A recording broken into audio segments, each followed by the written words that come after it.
about this. Who'd you date that was older when you were underage? Okay, so I didn't date him. Okay, so let me tell you this story. Some of my friends know this. This is really disgusting. Okay, anyway. Oh. So I'm getting cringy. Okay, so all this shit sounds like the fucking storyline of like a horrible porn.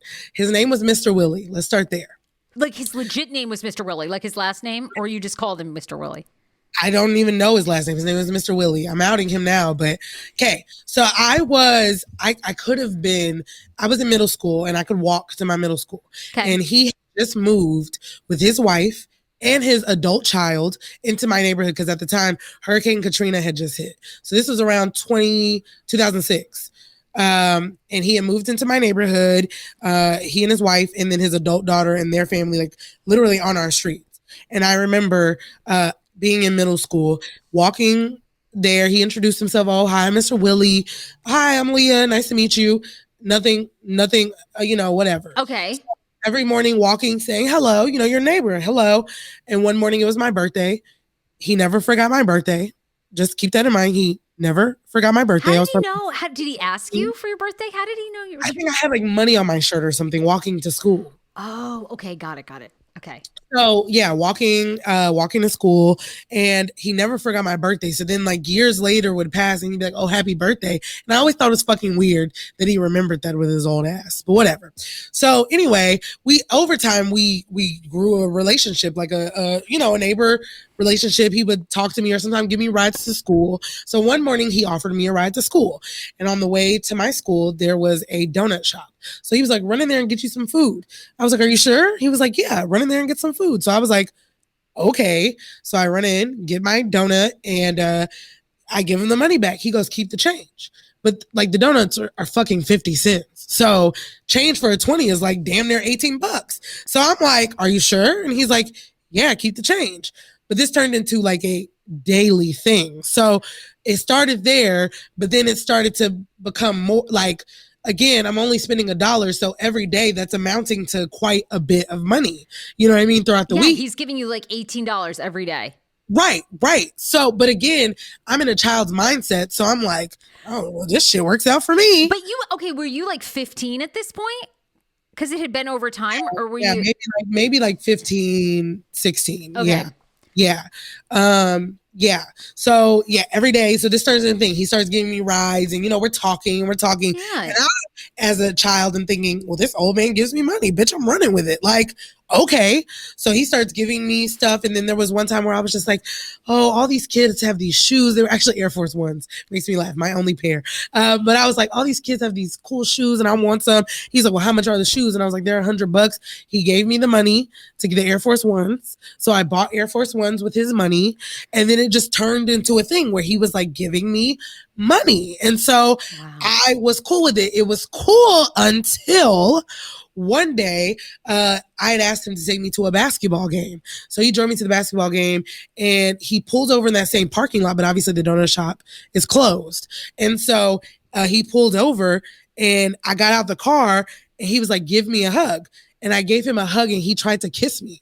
And so I turned and he kissed my cheek. And I mean, I literally got in the car. He drove me to the high school. I got out and I mean, I could feel the rest of the night, Sarah, his lips on my cheek. Oh my God. No, so traumatic. So I could feel his lips on my, and so my friends were like, okay, bitch, leave that shit alone.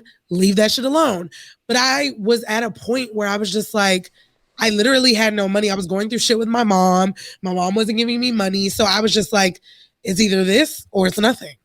But again, at the time I wasn't mature enough to understand like I knew it was wrong. Like I knew not to go home and say anything to my mom, but I also was like, I also knew him like trying to kiss me was like wrong. And there were throughout the time, there were several uncomfortable moments. Like one time I was late to soccer practice. So I left all of my stuff at school. I was like, can you take me to the school? And I remember I was wearing shorts and he was just like fixated on how good my legs looked. It was creep shit after creep shit. You know what I mean?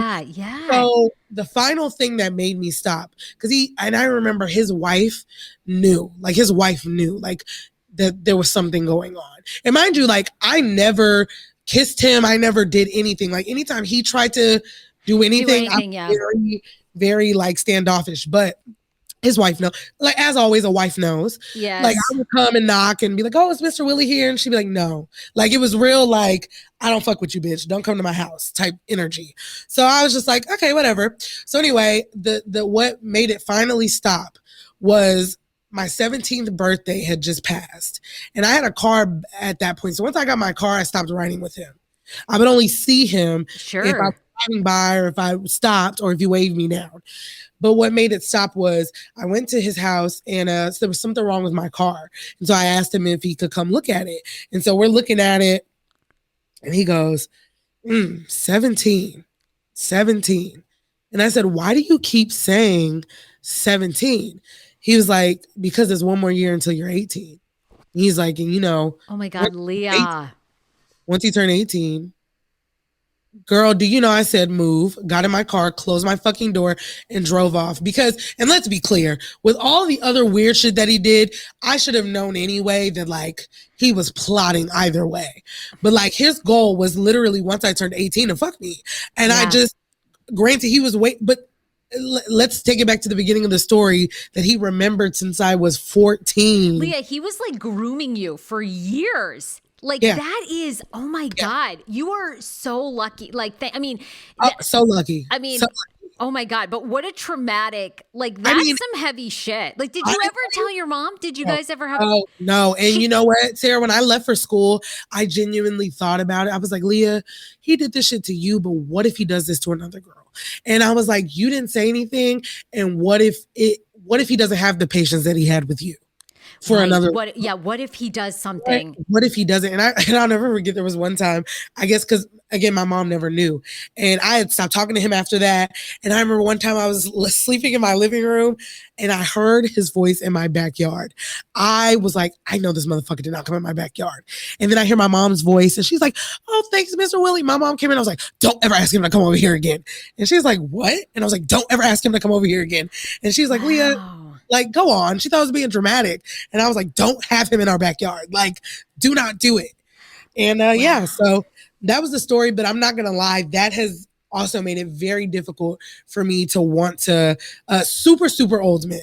Like, it makes, I'm so, nope, can't do it. Oh my God. Well, Leah, you had like a traumatic, no, I mean, that's like, that is a fucking traumatic experience. And like, you know what? And I mean, I'm sure like you partially blame yourself, even though that wasn't ever your fault or anything. I knew I wasn't. The thing is, Sarah, it would have never went there if I wouldn't have taken the money, and I can take responsibility for that. No, but that's not your fault. That is not like, that isn't on you. Like, you were going through something really difficult with your mom. But I knew better. Either way. And I'm not trying to, because I know victims get into the blaming me, but like, I knew then it was wrong. I knew well enough to know that I couldn't go home and tell my mom that he was giving me money. You know what I mean?